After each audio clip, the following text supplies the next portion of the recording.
नमस्कार, आप लोग का हमारे YouTube चैनल पे बहुत बहुत स्वागत है। और आज जो है हम परसेंटेज वाले जो है पीछे का रिवाइज करेंगे। ठीक है, परसेंटेज का जो है हम पीछे रिवाइज करेंगे, समझ रहे हैं? तो आइए चलिए चलते हैं। देखिए, अगर जो है नोमिनेटर और डिनोमिनेटर फ्रैक्शन में अगर डिनोमिनेटर में 2 की पावर n 5 की पावर m या 2 की पावर n गुना 5 की पावर m हो तो डेसिमल जो आएगा वो हमेशा टर्मिनेटिंग डेसिमल आएगा। ठीक है, हमेशा टर्मिनेटिंग डेसिमल आएगा। यदि मैं आपसे कहूँ कि नोमिनेटर हमारा 7 है और डिनोमिनेटर हमारा 2 की पावर 5 है तो जो है हमारा जो रिजल्ट आएगा वो जो है टर्मिनेटिंग डेसिमल आएगा। ठीक है, टर्मिनेटिंग डेसिमल आएगा, यानी दशमलव के बाद क्या आएगा? 1 2 3 4 5 आएगा। ठीक है, उसके बाद देखिए,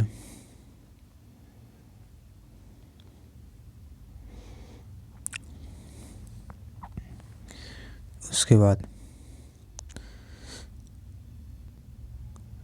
यदि अगर n हो और बटे में 5 की पावर n हो या m हो, कुछ भी हो, तो जो हमारा दशमलव आएगा वो जो है 3 अंकों में आएगा दशमलव। ठीक है, 3 डिजिट में आएगा, समझ रहे हैं? या तो फिर हमारा 3/2 की पावर 6 हो, 5 की पावर 4 हो, तो हम क्या करेंगे इसमें कि हम नीचे जो है उसको हम सेम कर लेंगे। ठीक है, यानी 5 का स्क्वायर से गुना भाग कर देंगे, तो इससे कोई प्रॉब्लम तो नहीं है? बिल्कुल नहीं। तो ऐसे क्या हो जाएगा? 5 का स्क्वायर 25 हो जाएगा और ये 75 हो जाएगा। ठीक है, और नीचे में गुना हो जाएगा, यानी 2 की पावर 6 5 की पावर 6 हो जाएगा। 5 दूनी 10, यानी 10 की पावर क्या हो जाएगा? हमारा 6 हो जाएगा। ठीक है, तो 10 की पावर 6 क्या हो जाएगा? 2 2 4 2 6, 1 2 2 4 2 6। तो दशमलव के बाद कितने डिजिट रहेगा? 1 2 3 4 5 6। ठीक है, उसके बाद देखिए, यदि नोमिनेटर या डिनोमिनेटर में केवल 2 की पावर n या 5 की पावर n या फिर 2 की पावर n या 5 की पावर m ना हो, तब जो हमारा जो रिजल्ट आएगा वो हमारा टर्मिनेटिंग रिजल्ट आएगा। ठीक है, टर्मिनेटिंग रिजल्ट आएगा, समझ रहे हैं? तो हमारा जो है टर्मिनेटिंग आएगा, हमारा जो इसमें है नॉन टर्मिनेटिंग आ जाएगा, नॉन टर्मिनेटिंग नहीं हो। एग्जाम्पल के तौर पे देखिए, यदि हम 1/20 करते हैं तो 20 में हमारा 4 की पावर 4 गुने 5 है, तो इसका जो रिजल्ट आएगा हमारा वो हमारा टर्मिनेटिंग रिजल्ट आएगा। ठीक है, उसके बाद 1/6 हो, 1/6 में क्या आ रहा है? 2 और 3 आ रहा है, तो 1/6 में 2 या 3 आ रहा है, तो इसका मतलब है कि हमारा जो रिजल्ट आएगा वो नॉन टर्मिनेटिंग देगा। यहाँ पर केवल 2 या 5 आता तो टर्मिनेटिंग होता। ठीक है, समझ रहे हैं मेरे बात को?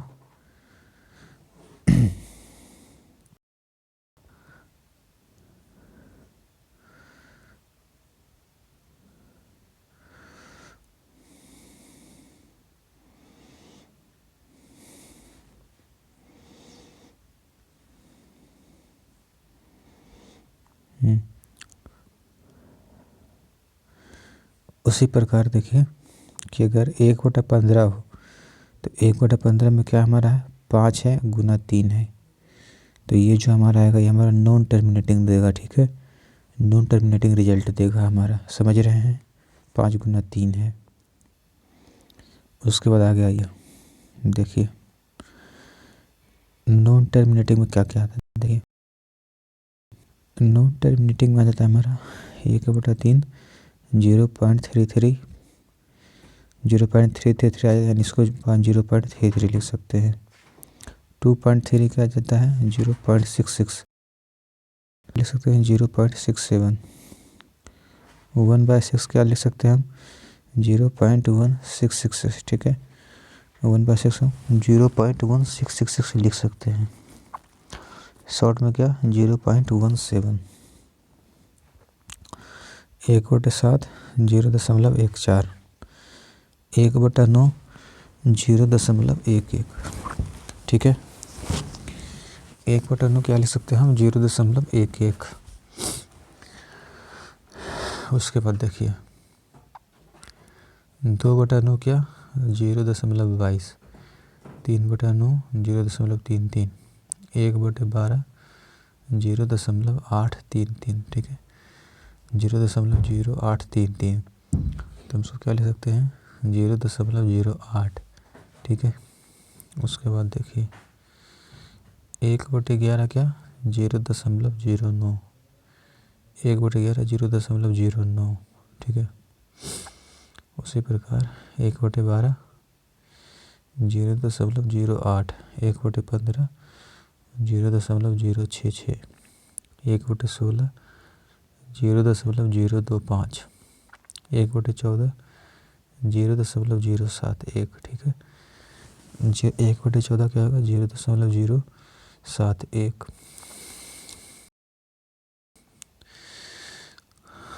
उसके बाद हम आ जाते हैं डायरेक्ट, हम इसे तो कल जान ही लिए थे कैसे क्या होता है, फ्रैक्शन के बारे में जान लेते हैं। ठीक है, कि फ्रैक्शंस क्या होते हैं। तो देखिए एक बार इसको पढ़ लेते हैं। देखिए 1/2 होता है हमारा 50%।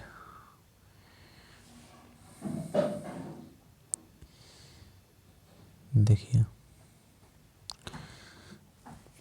इसको मैं बड़ा कर देता हूँ।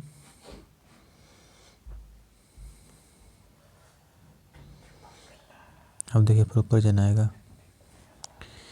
1/2 होता है हमारा 50%, 1/3 होता है हमारा 33 सही 1/3%, 1/4 होता है 25%, 1/5 1/6 होता है 16 सही 2/3%, 1/7 होता है 14 सही 2/7%, 1/8 होता है 12.5%, 1/9 होता है हमारा 11 सही 1/9%, 1/10 होता है हमारा 10%,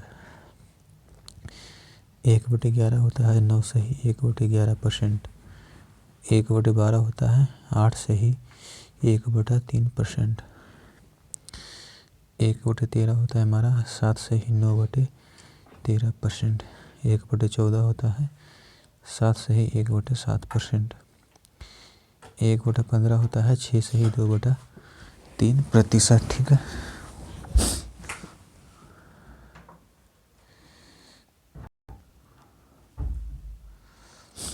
एक बटे 15 होता है 6 सही 2/3%, 1/16 होता है 6 सही 1/4%। ठीक है, आप लोग समझ रहे हैं मेरी बात को।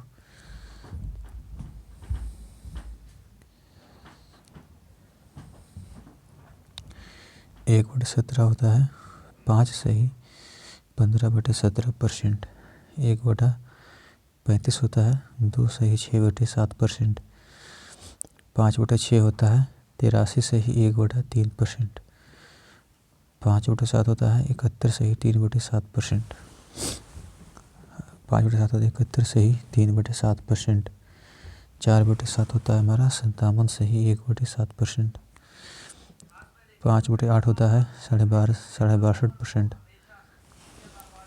5/8 होता है 62.5%, 3/8 होता है हमारा 37.5%।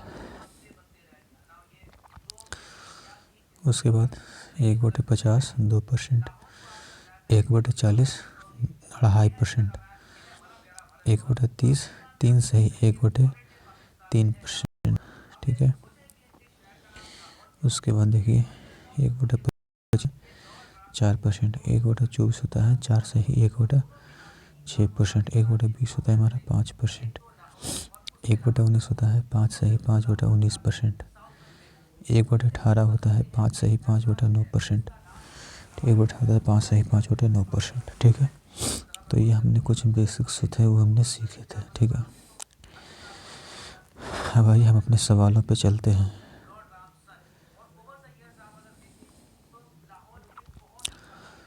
हमने जो कहाँ तक चला था उससे हम आगे चलते हैं। ठीक है,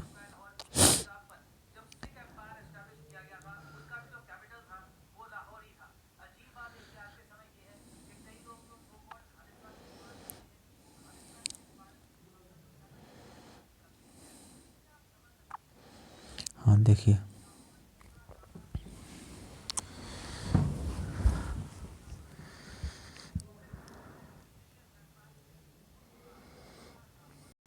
कह रहा है कि एक फैक्ट्री में 60% कर्मचारी की उम्र 30 वर्ष से अधिक है और इनमें से 75% पुरुष तथा शेष महिलाएं हैं।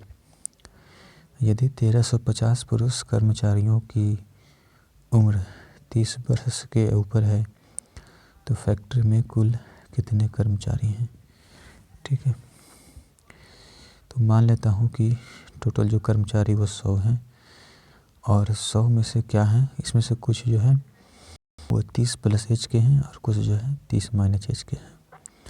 तो कह रहा है कि 60% कर्मचारी की जो उम्र है वो 30 वर्ष से अधिक है। तो यानी कि 100 में से 60 जो हैं वो क्या है, 30 वर्ष से अधिक हैं। ठीक है, 30 वर्ष से अधिक हैं। उसके बाद देखिए,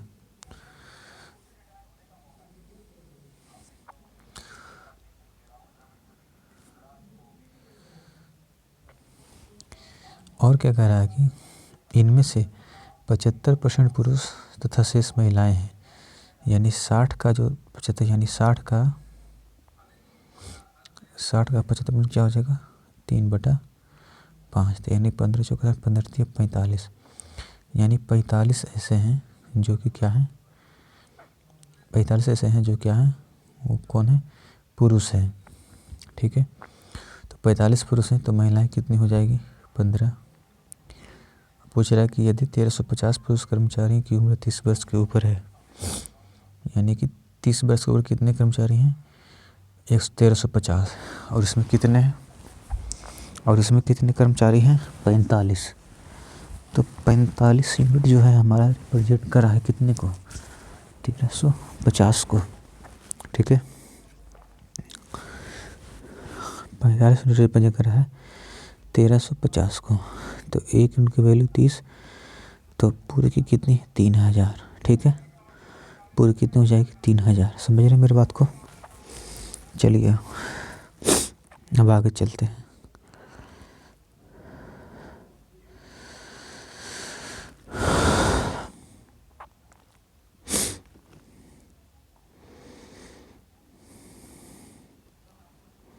देखिए, कह रहा है 1 घंटे का 22%, 1 मिनट 12 सेकेंड है। तो 22 किसके बराबर था, इसका मतलब ये होगा कि 1 मिनट 12 सेकेंड जो है 1 घंटे का कितना परसेंट है। ठीक है, तो 1 मिनट 12 सेकेंड का मतलब क्या हो गया, 72 सेकेंड। ठीक है, 72 सेकेंड हो गया। और बोल रहा है 1 घंटा, तो 1 घंटे में कितना होता है टोटल, 3600 सेकेंड होता है। ठीक है, तो इंटू में क्या करेंगे, 100, तो यानी 36 दूनी 72, 2 से 2 कटा, इसका मतलब क्या है, 2, यानी कि जो बाई का मान है वो कितना है, 2 है। ठीक है, बाई का मान जो है वो हमारा 2 है।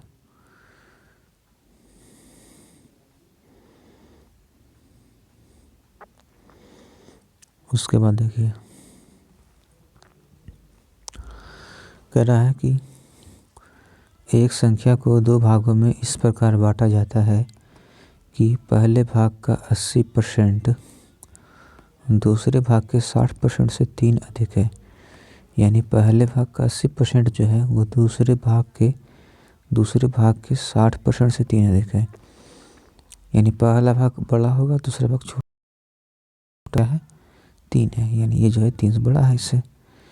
तो यहाँ से एक ही क्वेश्चन आ जाएगा हमारा, क्या देखिए, तो ये इसको ऐसे ऐसे काटेंगे तो क्या आ जाएगा हमारा, 0 से 0, ये 0 से ये 0 कट आउट, फिर 60 से 0 कट आउट, क्या बचा, 8/10 बाई x, 8x बटा 10। ठीक है, उसको क्या, 6/10, तो 8x माइनस 6y क्या आ गया, 3 आ गया। उसके बाद कह रहा है और दूसरे भाग का 80%, यानी दूसरे भाग का 80% जो है वो पहले भाग के 90% से 6 अधिक है। यानी पहले भाग के 90% कितना अधिक है, 6 अधिक है। तो इसमें क्या आ जाएगा, 8/-9x बराबर क्या आ जाएगा, 60। तो इन दोनों को जब हल करेंगे तो यानी 8x माइनस 6y बराबर 37, 8y माइनस, तो यहाँ जब काटा पीटी करेंगे तो x की वैल्यू आएगी हमारा 12, y की वैल्यू आएगी हमारी 21। ठीक है, तो बोल रहे पहले भाग से तो संख्या क्या है, तो संख्या जो हमारा है वो 12 है और 21 है। ठीक है, देखिए अब आगे देखिए, कह रहा है कि एक संख्या से जब 15 घटाया जाता है तो वह जो है संख्या घटकर 80% हो जाती है।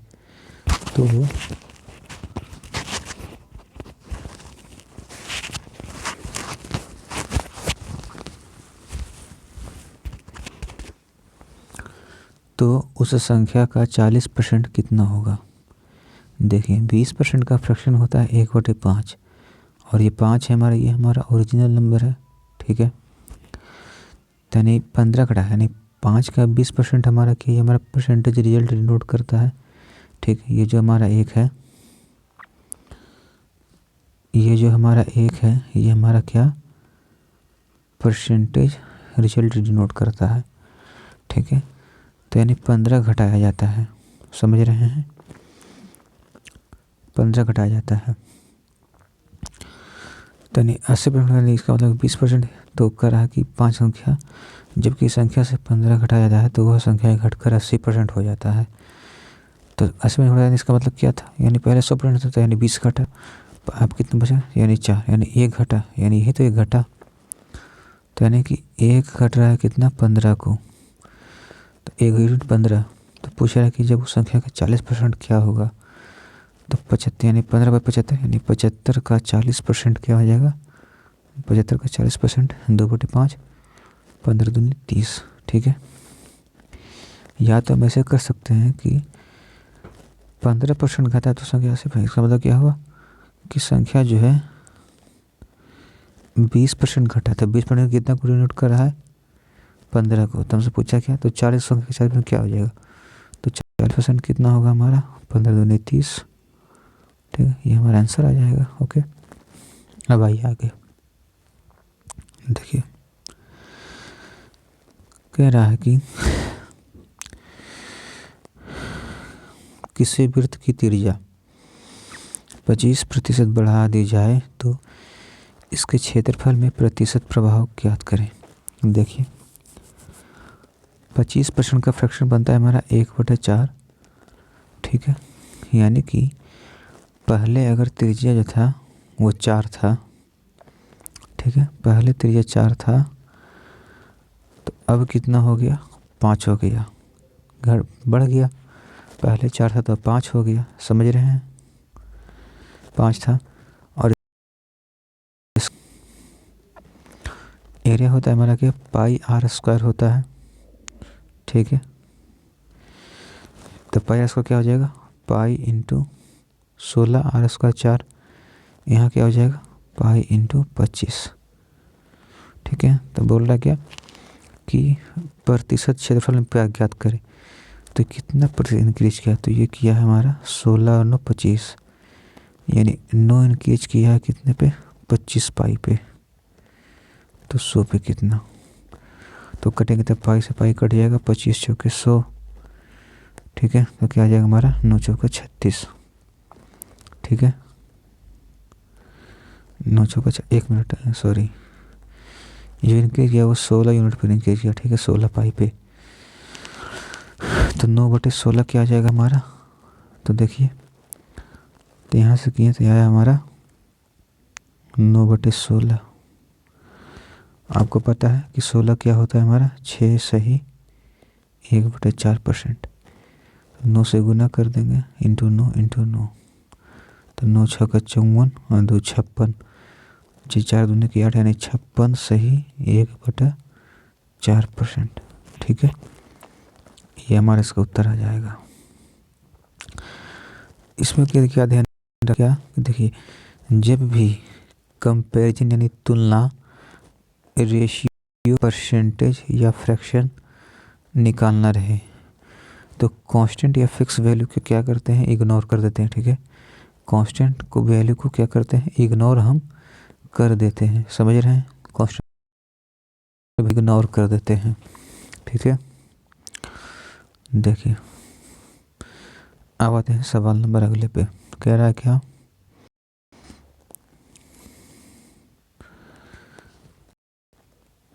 कह रहा है एक आदमी प्रत्येक माह अपने वेतन का एक निश्चित भाग बचाता है ताकि जो है एक साल में वह एक कार खरीद सके।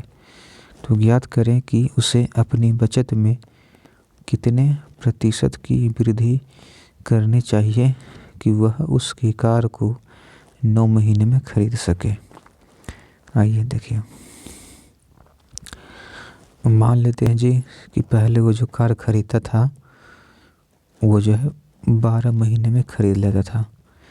ठीक है, लेकिन अब क्या, मान लीजिए ये कोई कार है, इस कार को क्या करता था वो 12 महीने में ही खरीद लेता था। लेकिन बोला कि अगर वो 9 माह में ही उस कार को खरीदे, यानी कि 9 माह में ही उस कार को खरीदे, तो बोल रहा है कि कितने पैसे की बचत अधिक करेगा। तो देखिए कार तो वही है, कार की जो रेट है वो तो कार की जो प्राइस है वो तो सेम ही है। अब इसमें इसको कितना बचत करना प्लीज़ समझेगा। यानी कि अगर ये 12 महीने में खरीदा तो इसका मतलब क्या है, ये जो है 12 12 यानी कि 12 और 9, देखिए तो हम यहाँ पे ऐसी वैल्यू मान लेते हैं कि 12 का डिजिट 9 का डिजिट लो, कि 12 और 9 का एलसीएम लेते हैं, 12 का 9 का एलसीएम क्या आ जाएगा 36। ठीक है, तो इन दोनों का मान लेते हैं क्या 36 रुपये में कार आती है। तो ये हर महीने क्या ये 3 रुपये बचाएगा, तो ये 36 रुपये में खरीद पाएगा। ठीक है, और ये क्या करेगा कि 4 रुपये हर माह बचाएगा तो इसको कार खरीद देगा। तो ये इससे कितना अधिक खरीद रहा है, तो ये इससे एक ज़्यादा खरीद रहा है, तो एक ज़्यादा खरीद रहा है 3 पे, तो 100 पे कितना, तो आंसर है क्या 33 से ही 1/3%। ठीक है, एक तो तरीका हमारा ये हो गया। हम बताते हैं दूसरे पे। देखिए मान लेते हैं कि पहले जो है वह पी रुपये खरीद लेता था 12 महीने, पहले जो पी रुपये लगाता था 12 महीने तक, तो 12 महीने तक लगाया पी रुपये, कितना क्या 12 पी आ गया। ठीक है, लेकिन अब क्या कह रहा है क्या, अब मान लेते हैं कि अब मतलब ए, अब जो है क्या ए रुपये को 9 महीने तक देगा करेगा, यानी कार की प्राइस तो इक्वल ही है, यानी इक्वल आएगा तो इक्वल की है। तो अब जो है ए रुपये हर महीने 9 महीने तक करेगा, जाएगा 9 ए रुपये आ जाएगा, तो यानी 12 पी 9 पी, तो यानी सब काटा पीटी करेंगे आ जाएगा हमारा 3 3 9।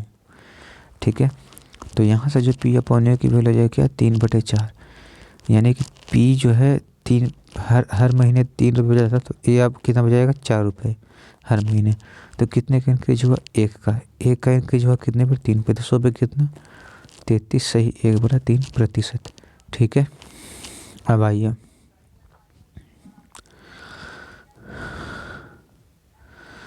कह रहा है कि एक व्यक्ति जो है किसी संख्या का 3/5 के स्थान पर गलती से 7/4 से गुना कर देता है। यानी पहले 3/5 था तो गलती से क्या किया 7/4 से गुना किया। तो परसेंटेज परिणाम में परिवर्तन ज्ञात करें। तो मान लेते हैं कि वो संख्या कोई हमारा n हो। ठीक है, कोई संख्या हमारा n था, तो हमें ऐसे वैल्यू लेनी है जो कि क्या हो, हमें ये भिन्न नहीं देंगे। तो भिन्न नहीं देने के लिए क्या कर सकते हैं हम, ये 5 और 4 का क्या करेंगे हम एलसीएम ले लेंगे। ठीक है, 5 और 4 का एलसीएम बनेगा हमारा 20। ठीक है, 20 बनेगा, तो यानी कि 20 बनेगा, तो 18/5 यानी नंबर जो हम कम 20 मान लेते हैं। ठीक है, तो हमने 20 मान लिया, तो यानी पहले जो था ये हमारा सही था, ये हमारा रॉन्ग वाला था। तो यानी 3/20 था, उसका 3/5 जो है पहले था, तो नहीं पहले कितना था 12, लेकिन गलती से क्या किया 7/4 गुना 20 ये हमने संख्या एलसीएम माना था यहाँ पे। तो अब क्या हो गया हमारा 4/5 यानी 7/35। तो कितने का परसेंटेज चेंज हुआ, तो आप लोग 12 यानी 35 में से 12 घटाएंगे 23 आएगा, तो यानी 23 का चेंज हुआ 12 पे, तो 100 पे कितना। तो देखिए अब क्या कर सकते हैं, इसको फ्रैक्शन में आएगा, तो इसको हमने सिखाया था क्या कि ये 2 इसको 2 कर देंगे, 12 दूनी 24 माइनस 1/12, इसको फ्रैक्शन में कन्वर्ट कर लिए। अब ये 2 का मतलब होता है, जैसे देखिए 23/12 था हमारा इंटू 100%। इसको लिख सकते हैं 2 - 1/2, ठीक है, 2 - 1/12। अब 200 का मतलब होता है क्या, 200, और 1/12 का परसेंट क्या होता है, 8, सही 1/3%। तो हम इसको पूरे को क्या मान लेते हैं, हम इसको पूरे को 9 मान लेते हैं। तो 200 में से 9 घटाएं क्या आ जाएगा, 191 आ जाएगा। और 103 में से 1 घटाएंगे क्या आ जाएगा, 2/3, यानी 191 सही 2/3%, ठीक है, यही हमारा उत्तर आएगा। अब आइए, कह रहा है कि ABCD ने एक पेन जो है 56 लाख रुपए में खरीदा। और उसके बाद क्या कह रहा है क्या कि B + C + D का हिस्सा जो है A के हिस्से का 460% है। और क्या कह रहा है क्या कि जबकि ACD का हिस्सा, तो देखिए आइए इसको डिटेल में करते हैं। यानी कि B + C + D का हिस्सा A के हिस्से का, ठीक है, A के हिस्से का 460% है। तो 460% की हम ब्रेक करेंगे तो 460 को ले सकते हैं 400% और 60 करते हैं 60%, ठीक है। तो 400 का हुआ हमारा 4% और 60% का हुआ 3/5। तो क्या गया, 4 × 20 = 23/5 आ गया हमारा, ठीक है, 23/5 आ गया यहाँ पे। तो यानी क्या बोल रहा है क्या, A के हिस्से का, यानी A के हिस्से का, यानी A का हिस्सा क्या है 5 है, तो B का हिस्सा क्या है 23 है। जबकि टोटल जब इसको ऐड करेंगे तो कितना आएगा, 28, ठीक है, 28 आएगा। तो 28 रिप्रेजेंट कर रहा है 56 लाख को, तो 1 रिप्रेजेंट करेगा 2 लाख को, तो 5 मिनट क्या आएगा 10 लाख। तो यानी A का हिस्सा जो आया हमारा कितना आया, A का जो हिस्सा आया हमारा वो आया 10 लाख, ठीक है। अब आगे चलिए, अब आगे क्या कह रहा है क्या कि अब आगे जबकि A + C + D का हिस्सा B के हिस्सा 66% है, यानी 366% का क्या बनेगा हमारा, 366 2/3%। ये तो 300% का मतलब हो गया 3, और 66% का मतलब हो गया 2/3। तो गुना करेंगे तो क्या आ जाएगा हमारा 11/3, यानी 366 का गुना फ्रैक्शन क्या 11/3। यानी कि अगर B का हिस्सा अगर 3 है तो A से D का हिस्सा कितना है 11 है। और बोल रहा है क्या कि जबकि ये + B का हिस्सा 56 लाख रुपए है, ठीक है, तो 11 और 3 14, जबकि यहाँ पे कितना है 14, जबकि यहाँ 14 यूनिट रिप्रेजेंट कर रहा है 56 लाख को, तो 1 यूनिट की वैल्यू 4 लाख, तो 3 यूनिट की वैल्यू 12 लाख। तो B का हिस्सा कितना आ गया हमारा, यहाँ से 12 लाख आ गया, B का हिस्सा क्या आ गया 12 लाख आ गया। अब कह रहा गया कि देखिए तथा जो है C का हिस्सा जो है A + B + D के हिस्से का, यानी AC का हिस्सा A + B + D के हिस्से का 40% है। तो 40% की फ्रैक्शन बनी हमारे, ठीक है। अब बोल रहा है क्या A के हिस्से का, यानी जिसका, ठीक है, जिसको यानी क्या हो जाएगा 5। इसका मतलब क्या A + B + D का हिस्सा, C का हिस्सा क्या है 2, तो दोनों को जोड़ें तो 7 आ गया, जबकि एक्चुअल क्या बोल रहा है 56 लाख, ठीक है। जबकि बोल रहा है क्या 56 लाख, तो 60 यूनिट 1 यूनिट क्या अलग था, 2 यूनिट की वैल्यू क्या आ गया 16 लाख, ठीक है। तो इसी का हिस्सा क्या आ गया 16 लाख को। तो यहाँ से कि वैल्यू 10 लाख 12 लाख 16 लाख, बोला बता दे नहीं, बोला बता दे,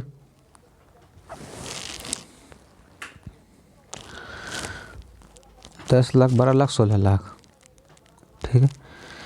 तो इन दोनों क्या करेगा आगे हमारा, जबकि एक्चुअल में क्या दिया है 56 लाख को, तो इन दोनों में क्या है 38 लाख को। तो ठीक कैसे ज्ञात करना था, तो 56 लाख में से 38 लाख हटा देंगे, क्या बचेगा हमारा 18 लाख, यानी डी का हिस्सा जो आएगा हमारा क्या आएगा 18 लाख आएगा, ठीक है। इसके अलावा हम क्या कर सकते हैं कि हमसे बोला था क्या कि जो है कि रेशियो बेस पे चलते हैं, ठीक है, हम इसे सिर्फ रेशियो से लेकर चलते हैं। स्टार्टिंग बोला था कि 36 से 2% है, यानी 5% है, यानी डी प्लस सी का हिस्सा क्या था हमारा 3/5। देखिए यहाँ पर सवाल में देखा क्या कि जो है ABCD जो है एक पेन जो है 56 लाख में खरीदा, तथा जो है BCD का हिस्सा ए के हिस्से का 460% है। 460% की फ्रैक्शन हमने निकाली 23/5, 23/5 यहाँ से आ गया 23/5, ठीक है, लिख दिया हमने। उसके बाद क्या करा है, ACD का हिस्सा B के हिस्से का 366.66% है, ठीक है। तो 466 का बना क्या 11/3 बना, ठीक है, यानी इधर आ गया 3, इधर का 11 आ गया। इसी प्रकार क्या ABD का हिस्सा क्या है, C के हिस्से का 40% है, तो 4 में क्या लिखें 2/5, ठीक है। अब क्या करें, इसको यहीं पे ऐड कर देते हैं, ये और 5 28, इधर क्या है 11 और 3 14, हम सबको इक्वल कर देते हैं, ठीक है, ताकि आसान हो। A plus B plus D C क्या हो जाएगा 7। तो यहाँ से क्या आएगा, सबको इक्वल करेंगे, यानी 28 है, यानी इससे हम सबको 28 आ जाएगा। तो यहाँ 28 आने का क्या 2 से गुना करेंगे, अगर 2 से इधर किए हैं तो इधर भी 2 से गुना करेंगे, इधर भी 2 से गुना करेंगे, ठीक है। इधर क्या करेंगे 4 से गुना करेंगे, यानी 4 से गुना करेंगे इधर भी, तो इधर भी 4 से गुना, इधर भी 4 से गुना करना पड़ेगा। तो एक्चुअल में क्या आया, ए का मान 5 आया, बी का मान 6 आया और सी का मान 8 आया। तो रिजल्ट क्या आया 19 आया, ठीक है। और जबकि टोटल कितना है 28 है, तो 28 में 19 जाएगा, कितना बचेगा 9, ठीक है। तो जबकि टोटल वैल्यू हमारी कितनी थी 28 लाख, 28 यूनिट, 28 यूनिट बन जाएगा 56 लाख को, तो एक यूनिट की वैल्यू 2 लाख, इसमें 2 दूनी 18 लाख, ठीक है। तो इस प्रकार से हम क्या लगते हैं ला सकते हैं, ठीक है। अब देखिए कह रहा है कि किसी विद्यालय में 60% लड़के तथा 972 लड़कियां हैं। 60% की फ्रैक्शन बनी हमारी क्या 3/5। किसी विद्यालय में 60% लड़के हैं तथा 972 लड़कियां हैं। तो देखिए 60% लड़के का मतलब क्या हो गया कि यानी 3 लड़के हैं तो उसमें क्या है 2 लड़कियां हैं, यानी 3 लड़के हैं तो उसमें क्या है 2 लड़कियां हैं। जबकि बोल रहा है क्या 972 लड़की, यानी 2 यूनिट रिप्रेजेंट कर रहा है क्या, 2 यूनिट रिप्रेजेंट कर रहा है 972 को। तो 1 यूनिट की वैल्यू क्या आ जाएगी 972 का, यानी 45 दूनी 90, ठीक है। 9/72, तो 1 यूनिट की वैल्यू क्या आ जाएगी 2 चौके 8, फिर 2 8 16। देखिए 2 यूनिट रिप्रेजेंट कर रहा है क्या 972 को। तो जब उसको 2 से डिवाइड करेंगे तो क्या आ जाएगा 900 का आधा हो जाएगा हमारा क्या 450, और 72 का आधा हो जाएगा 36, यानी क्या आएगा 486। एक यूनिट वैल्यू आएगी मेरी 86। तो लड़कों की संख्या क्या है, तो 486 में क्या करेंगे हम 3 से गुना कर देंगे, क्योंकि इसका क्या था 3 था, यानी 6 या 18, 8 या 24 और 1 25, 4 या 12 2 14, यानी 1458 लड़के हैं, ठीक है। 1458 लड़के हैं, समझ रहे हैं। तो देखिए आज के लिए इतना ही रखते हैं, बाकी जो है हम कल देखेंगे, ठीक है। हमने 48 तक किया था, इसको हम बाकी हम बाद में देखेंगे, समझ गए। चलिए okay, tata bye bye, thank you.